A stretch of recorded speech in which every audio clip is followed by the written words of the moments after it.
ശബരിമലയിലെ മേൽശാന്തിയും വ്യാജനാണോ? അങ്ങനൊരു വാർത്തയാണല്ലോ പുറത്തേക്ക് വരുന്നത്. അതെ, അത് ഒരു ചാനലാണ്, ന്യൂസ് 18 എന്ന് പറഞ്ഞ ചാനലാണ് ആ വാർത്ത പുറത്തു വിട്ടത്. നമ്മൾ അവരുടെ പേര് പറഞ്ഞേക്കാം. ഇനിയിപ്പോൾ അവരുടെ പേര് പറഞ്ഞില്ല, അന്നൊരു ദുഷ്പേര് വേണ്ട. അപ്പോൾ അവർ പറയുന്നത് എന്താണെന്ന് വെച്ചാൽ, ബഹുമാനപ്പെട്ട അവിടുത്തെ മേൽശാന്തി എന്താണ്, ED പ്രസാദ് നമ്പൂതിരി, അദ്ദേഹം വ്യാജ തൊഴിൽ പരിചയ സാക്ഷ്യപത്രം ഉണ്ടാക്കി ജോലി വാങ്ങിച്ചു എന്നാണ് പറയുന്നത്. അങ്ങനെയൊക്കെ ചെയ്ത് ശബരിമല കയറാൻ പറ്റുമോ? അല്ല, കയറാൻ പറ്റുമെന്നാണ് ഇപ്പോൾ അവർ പറയണത്. നമുക്കുള്ള സങ്കല്പങ്ങളല്ല ഇതിനെക്കുറിച്ച് എന്നുള്ള കാര്യം ഏതാണ്ട് ഉറപ്പായി. ഇദ്ദേഹം അതായത് 2 നേരം നട തുറക്കുകയും 3 നേരം പൂജ ചെയ്യുകയും ഉള്ള ഒരു ക്ഷേത്രത്തിൽ തുടർച്ചയായി 10 വർഷം മേൽശാന്തിയായി ജോലി ചെയ്ത തൊഴിൽ പരിചയം ഉള്ളവർക്കാണ് ഇതിനകത്ത് യോഗ്യത. പിന്നെ ഇദ്ദേഹത്തിന് സദാചാര ധാർമ്മികമായ ജീവിതം നയിച്ചു എന്നുള്ളതിന് തെളിവ് വേണം. ഈ പറഞ്ഞ മാന്യദേഹത്തിനെതിരെ ക്രിമിനൽ കുറ്റങ്ങളൊന്നും ഉണ്ടാകാൻ പാടില്ല. ഇദ്ദേഹത്തിന് സംസ്കൃത ഭാഷയിലും തന്ത്രവിധികളിലും അഗാധമായ പരിചയം ഉണ്ടായിരിക്കണം. ഇങ്ങനെയുള്ള കാര്യങ്ങളാണ് ഇതിനകത്ത് വരുന്നത്. അപ്പോൾ അതിൽ ഇത് പരിധി മറ്റത് ഇപ്പോൾ ഇതൊക്കെ ഇതിൽ പലതും നമുക്ക് അളന്ന് തിട്ടപ്പെടുത്താനായിട്ട് വലിയ പ്രയാസമായിരിക്കും. കാരണം ഈ സംസ്കൃത ഭാഷയിലും തന്ത്രവിധിയിലും അഗാധമായ പരിചയവും അനുഭവവും ഉണ്ടാകണം എന്ന് പറയുമ്പോൾ അതെങ്ങനെ നമുക്ക് അസർട്ടൈൻ ചെയ്യാൻ കഴിയുമെന്നുള്ളതിനൊരു മാനദണ്ഡമില്ല. കൊണ്ടെന്ന് പറഞ്ഞുകൊണ്ട് ആരെങ്കിലും സാക്ഷ്യപത്രം കൊടുക്കുകയായിരിക്കും, അതായിരിക്കും. അത് മതി, അത് ശരി, ആ സാക്ഷ്യപത്രം കൊണ്ട് നമുക്ക് കാര്യങ്ങൾ ചെയ്യാം എന്നാണ് ധാരണ എന്നുണ്ടെങ്കിൽ ഓക്കെ. പക്ഷെ ഇവിടെ എന്താ കാര്യമെന്ന് വെച്ചാൽ, ഇദ്ദേഹം അത് കൊടുത്തിരിക്കുന്ന സാക്ഷ്യപത്രത്തിൽ തൊഴിൽപരമായ തൻ്റെ പരിചയം 10 വർഷത്തെ അനുഭവ പരിചയം ഉണ്ട് എന്ന് സ്ഥാപിക്കുന്നതിന് വേണ്ടി കൊടുത്തിരിക്കുന്ന സാക്ഷ്യപത്രത്തിൽ അദ്ദേഹം 6 വർഷമോ മറ്റോ ജോലി ചെയ്തിരിക്കുന്നത് ചോറ്റാനിക്കര കീഴ്ക്കാവ് ക്ഷേത്രത്തിലാണ്. അവിടെയുള്ള ഉപപ്രതിഷ്ഠാ ക്ഷേത്രങ്ങളിലാണ്. ഈ ഉപപ്രതിഷ്ഠാ ക്ഷേത്രങ്ങളിൽ ഇദ്ദേഹം ജോലി ചെയ്തിരിക്കുന്ന ഉപപ്രതിഷ്ഠാ ക്ഷേത്രങ്ങളിൽ 2 നേരം നട തുറക്കലല്ലാതെ 3 നേരം പൂജയില്ല. ഇത് നമ്മൾ ശ്രദ്ധിക്കേണ്ട ഒരു കാര്യം. വെളുപ്പിന് നട തുറക്കുകയും ആ നട ഉച്ചവരെ ചെന്ന് ഉച്ചപൂജയോടുകൂടി നട അടക്കുകയും ചെയ്തതിന് ശേഷം വൈകുന്നത് പ്രദോഷ സന്ധ്യയ്ക്ക് വേണ്ടിയിട്ട് നട തുറന്ന് പൂജ ചെയ്യണം. ഇതാണ് 2 നട തുറപ്പും 3 പൂജയും എന്ന് പറയുന്നത്. മറ്റവിടെ 2 നട തുറപ്പുണ്ട്, പക്ഷെ 3 പൂജയില്ല. നട തുറക്കുന്ന പൂജയുണ്ട്, പിന്നെ പൂജയില്ല. ഉച്ചപൂജയൊന്നുമില്ല, ഉച്ചയ്ക്ക് അവിടെ പൂജ ചെയ്ത് അടക്കുന്ന സമ്പ്രദായവും ഇല്ല. പ്രധാനപ്പെട്ട ക്ഷേത്രങ്ങളിലാണ് ഇതൊക്കെ ഉള്ളത്. അത് മേൽക്കാവിലുണ്ട്, ചോറ്റാനിക്കര ഉണ്ട്, കീഴ്ക്കാവും ഉണ്ട്, മേൽക്കാവും ഉണ്ട്. ചോറ്റാനിക്കര പോയിട്ടുള്ളവർക്ക് അത് അറിയാൻ പറ്റുള്ളൂ. അതിനെ പറയുന്ന മേൽക്കാവിലമ്മയെന്നും കീഴ്ക്കാവിലമ്മയെന്നുമാണ് പറയുന്നത്. രണ്ടും ദേവീ സങ്കല്പങ്ങളാണ്. ആ ദേവീ സങ്കല്പങ്ങളാണ് അവിടെ നമ്മൾ ആരാധിക്കുന്നതും നമ്മൾ കണ്ടുമുട്ടുന്നതും. അപ്പോൾ ആ ദേവീ സങ്കല്പങ്ങളുള്ളപ്പോൾ അതിൽ ആർക്കാണ് കൂടുതൽ ശക്തി എന്നുള്ള കാര്യത്തിൽ ചില തർക്കങ്ങളൊക്കെ ഉണ്ട്. കീഴ്ക്കാവിലാണെന്ന് വിശ്വസിക്കുന്ന ഭക്തന്മാരുണ്ട്, അതല്ല മേൽക്കാവിൽ അമ്മയ്ക്കാണെന്ന് വിശ്വസിക്കുന്ന ഭക്തന്മാരും ഉണ്ട്. അതൊക്കെ പോയിക്കോട്ടെ. അപ്പോൾ ഇങ്ങനെ ചെയ്തിട്ടുള്ള അതുകൊണ്ട് ഇദ്ദേഹത്തിൻ്റെ സാക്ഷ്യപത്രം വ്യാജമാണ്. അപ്പോൾ ഒരു ചോദ്യം വരുന്നത്, ഈ വ്യാജ സാക്ഷ്യപത്രം ഹാജരാക്കിയിട്ട് ഇത് പരിശോധിക്കേണ്ടവരുണ്ടല്ലോ. ദേവസ്വം വിജിലൻസുകാരുണ്ട്. ദേവസ്വം വിജിലൻസ് എന്തുകൊണ്ട് അന്വേഷിച്ചില്ല? ദേവസ്വത്തിന് സ്വന്തമായിട്ട് വിജിലൻസ് ഉണ്ട്, അവരന്വേഷിച്ചില്ല. എന്തുകൊണ്ട് അന്വേഷിച്ചില്ല?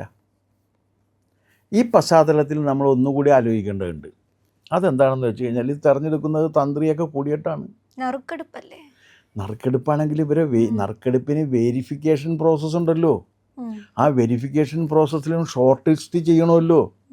എല്ലാവരും അപേക്ഷിക്കും ശബരിമലയിൽ മേൽശാന്തിയാകുക എന്ന് പറഞ്ഞു കഴിഞ്ഞാൽ ഇത് ഭയങ്കരമായിരിക്കണം, ദൈവത്തോട് ഭയങ്കര ഭക്തിയുള്ളവനായിരിക്കണം, ഇതായിരിക്കണം എന്നൊക്കെ പറയുന്നുണ്ട്. പക്ഷേ മേൽശാന്തി ചെയ്തത് എന്താണെന്ന് മനസ്സിലായില്ലേ? നെയ് വിൽപ്പനയാണ്. ആടിയ ശിഷ്ടം നെയ് വിൽപ്പനയാണ് മേൽശാന്തിയുടെ പ്രധാനപ്പെട്ട പണി എന്നാണ് നമ്മൾ ഈ അന്വേഷണം നടന്നപ്പോൾ അറിഞ്ഞത്. എല്ലാ കൊള്ളതിൻ്റെ കൂട്ടത്തിൽ കൂടി മേൽശാന്തി കൊള്ള നടത്തിക്കൊണ്ടിരിക്കുന്നത് ആടിയ ശിഷ്ടം നെയ്യ് വിറ്റുകൊണ്ടിരിക്കുകയാണ്. കച്ചവടമാണ് നടത്തിക്കൊണ്ടിരിക്കുന്നത്. അപ്പോൾ അത് ശബരിമലയിൽ ഒരു പ്രാവശ്യം കിട്ടിക്കഴിഞ്ഞാൽ 8-10 കോടി രൂപ കിട്ടും. അതാണ് ഇതിനകത്തുള്ള ഒരു അട്രാക്ഷൻ. കാശ് കിട്ടുമെന്നുള്ളതാണ്.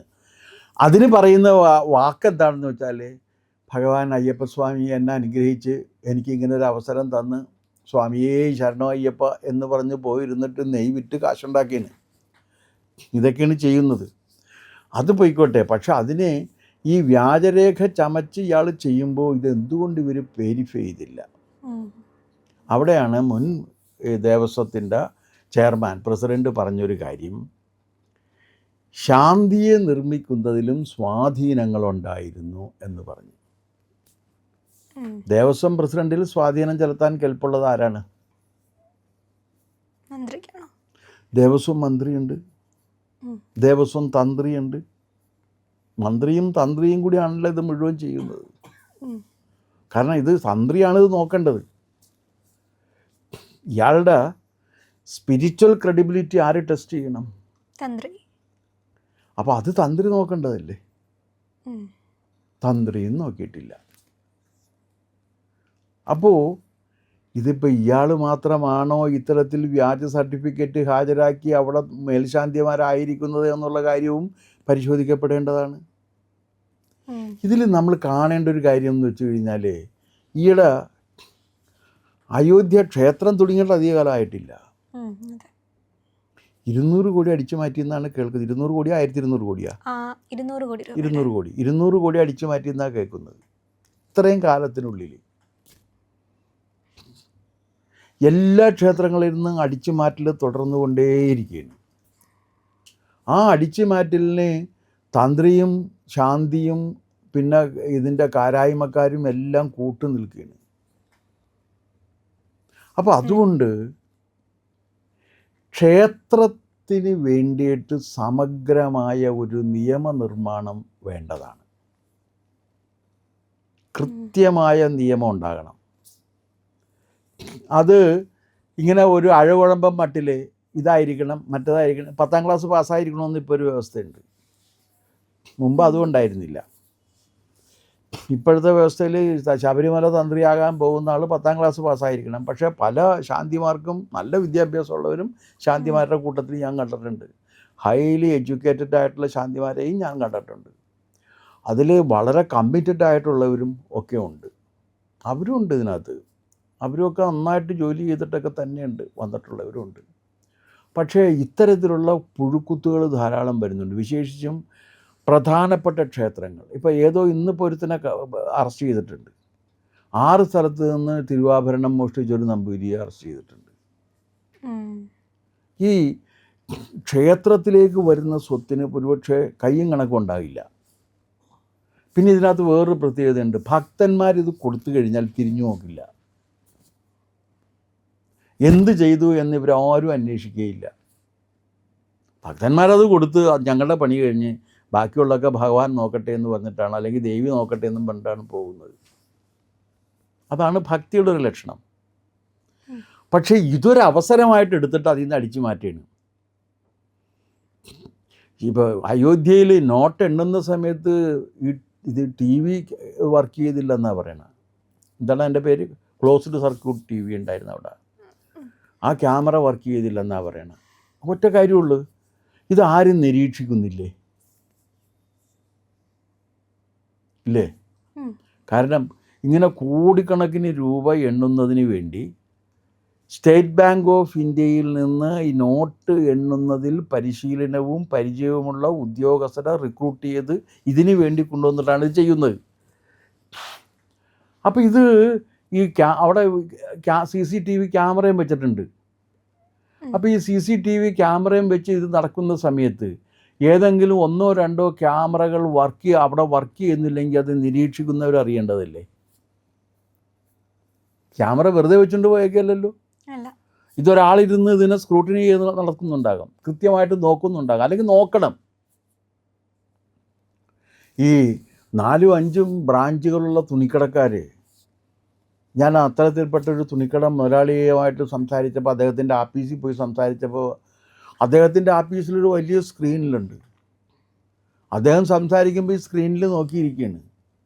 അപ്പോൾ കോഴിക്കോട് എന്ത് സംഭവിക്കുന്നു, തൃശ്ശൂർ എന്ത് സംഭവിക്കുന്നു, ബാംഗ്ലൂർ എന്ത് സംഭവിക്കുന്നു, ദുബായിൽ എന്ത് സംഭവിക്കുന്നു, ആ സമയത്ത് അവിടെയൊക്കെ കച്ചവടം എങ്ങനെയാണെന്നുള്ള കാര്യം ഇദ്ദേഹം ഇതിനകത്ത് നോക്കിക്കൊണ്ടിരിക്കുകയാണ്. അപ്പോഴാണ് ഒരു സ്ഥലത്ത് അവിടെ എന്തോ ഒരു ഇത് വന്ന സമയത്ത് ഇദ്ദേഹം ഉടനെ തന്നെ പറഞ്ഞു അവിടെ എന്തോ പ്രശ്നമുണ്ട്, കോണ്ടാക്ട് ചെയ്യാൻ പറയാണ്. അപ്പോൾ ഈ രീതിയിൽ അത്രയും ശ്രദ്ധയോടുകൂടി ഈ തുണിക്കച്ചവടക്കാരൻ സ്വന്തം കച്ചവടം നോക്കിയിരിക്കുന്ന സമയത്ത് അയോധ്യ പോലുള്ളൊരു ക്ഷേത്രത്തിൻ്റെ പണം എണ്ണി തിട്ടപ്പെടുത്തുന്ന സമയത്ത് ഈ ക്യാമറ വർക്ക് ചെയ്യാതിരുന്നു എന്ന കാര്യം ആരും അറിഞ്ഞില്ല എന്നുള്ളത് എങ്ങനെ വിശ്വസിക്കാൻ പറ്റും? പക്ഷേ ഭാഗ്യത്തിന് പിടിച്ചു. സ്പെഷ്യൽ ഇൻവെസ്റ്റിഗേഷൻ ടീം വെച്ചു. ആ ടീമിനെ അത് പരിശോധന നടത്തി. ആ കമ്മിറ്റി സസ്പെൻഡ് ചെയ്തു. ഇപ്പോൾ അവരോട് അയോധ്യ വിട്ട് പോകരുതെന്ന് പറഞ്ഞിട്ടൊക്കെ ഉണ്ട്, നടപടികളൊക്കെ വന്ന്. പക്ഷെ അത് മാത്രം പോരാ. കാരണം ഇത് ഭാവിയിൽ ഇത്തരത്തിലുള്ള കാര്യങ്ങൾ സംഭവിക്കാതിരിക്കുന്നതിന് വേണ്ടി ഇന്ത്യയിലെ മൊത്തം ക്ഷേത്രങ്ങൾക്കും ബാധകമാകാവുന്ന വിധത്തിൽ സമഗ്രമായ ഒരു സംവിധാനം ഉണ്ടാകണം. അതിന് നിയമവും ചട്ടവും ഉണ്ടാക്കുകയും വേണം. അല്ലെങ്കിൽ ഇതിങ്ങനെ കൂടിക്കൊണ്ടേയിരിക്കും. ഇപ്പോൾ ക്ഷേത്രങ്ങളുടെ സ്വത്ത് എന്ന് പറഞ്ഞാൽ കൈയിട്ട് വരാം എന്ന് കരുതിയിട്ടാണ് പോകുന്നത് എല്ലാവരും.